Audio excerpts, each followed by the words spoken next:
Assalamualaikum warahmatullahi wabarakatuh. Perkenalkan, nama saya Gita Andini dengan NIM C1C0222090 dari Prodi Akuntansi Universitas Jambi.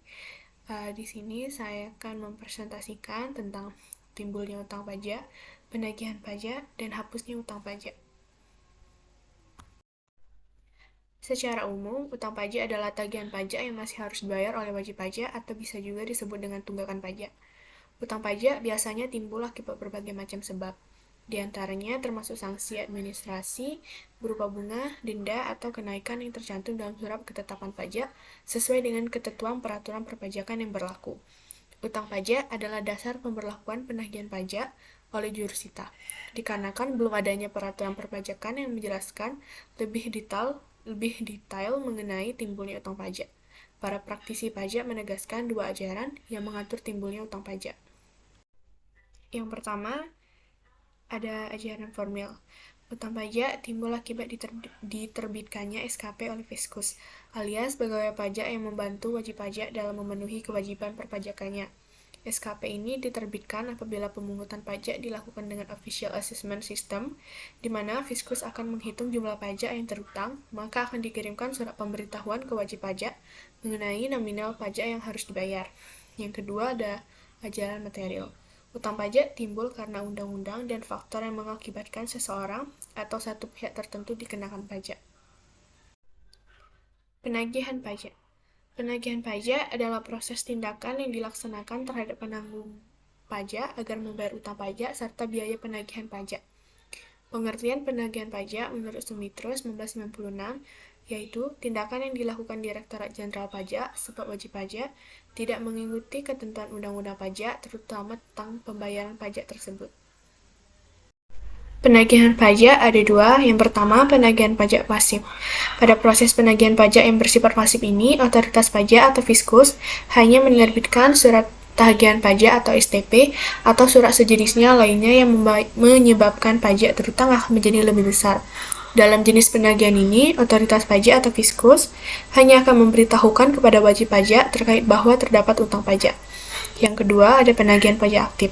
Penagihan aktif akan secara langsung dilakukan apabila wajib pajak atau penanggung pajak tidak melakukan pembayaran sejak diterbitkannya STP. Dalam penagihan secara aktif ini, otoritas pajak atau Fiskus akan mengarahkan jurusita pajak dalam melakukan tindakan selanjutnya, guna melakukan penyitaan hingga pelelengan apabila wajib pajak atau penanggung pajak tidak melunasi utang pajak terhitung 21 hari sejak tanggal disampaikan surat teguran ataupun surat paksa yang diterbitkan oleh otoritas pajak atau Fiskus. Yang ketiga, penagihan seketika dan sekaligus. Jenis penagihan seketika dan sekaligus ini merupakan penagihan pajak yang dijalankan oleh Fiskus dan jurusita pajak terhadap wajib pajak secara langsung, tanpa menunggu jangka waktu atau jatuh tempo yang telah ditentukan atas pelunasan pajak. Selanjutnya, ada tata cara dan proses penagihan pajak. Yang pertama, penagihan dengan surat teguran. Surat teguran atau bisa disebut juga surat peringatan adalah surat yang dikeluarkan untuk melakukan penagihan pajak. Jika dalam jangka waktu 7 hari setelah jatuh tempo, penanggung pajak atau wajib pajak tidak terkena pajak, maka surat teguran akan sampai ke tangan penanggung pajak. Tujuan surat teguran adalah peringatan terhadap penangguhan pajak agar segera membayar pajak sehingga tidak perlu dilakukan secara paksa. Yang kedua, penagihan dengan surat paksa. Surat paksa adalah surat yang akan dikeluarkan jika 21 hari setelah jatuh tempo teguran si penanggung jawab pajak belum membayar pajaknya.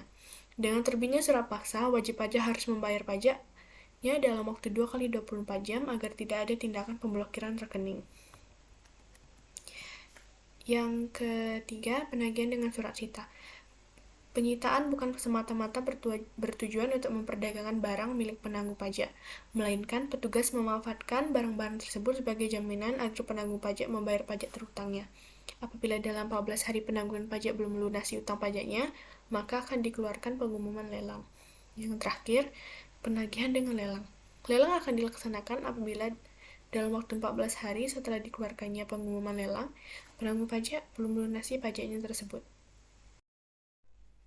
Mekanisme penagihan pajak dengan surat paksa. Berdasarkan pasal 20 Undang-Undang Ketentuan Umum dan Tata Cara Perpajakan, PPSP dilakukan apabila masih ada pajak terutang dalam STP, SKPKB, SKPKBT, surat keputusan pembetulan, surat keputusan banding, putusan banding atau peninjauan kembali yang belum dibayar sampai tanggal jatuh tempo. Adapun tanggal jatuh tempo diatur dalam pasal 9 ayat 3, ayat 3A UU KUP, yaitu selama 1 bulan sejak tanggal surat diterbitkan. Namun, surat paksa dapat diterbitkan bila DJP atau unit vertikal telah menerbitkan surat teguran. Adapun surat teguran disampaikan setelah 7 hari sejak tanggal jatuh tempo. Kemudian, jika wajib pajak belum melunasi utang pajaknya hingga melewati 21 hari sejak tanggal disampaikannya surat teguran, maka PPSP diterbitkan. Penghapusan utang pajak. Yang pertama, pembayaran. Hutang pajak akan dihapus apabila wajib pajak telah membayar hutang pajaknya. Dalam pembayaran pajak harus dilakukan dalam bentuk penyetoran uang ke tempat-tempat yang telah ditunjukkan oleh Menteri Keuangan dan bukan dalam bentuk barang. Yang kedua, kompensasi. Kompensasi terjadi apabila wajib pajak mempunyai tagihan berupa kelebihan pembayaran pajak, sehingga dapat digunakan untuk membayar hutang pajak.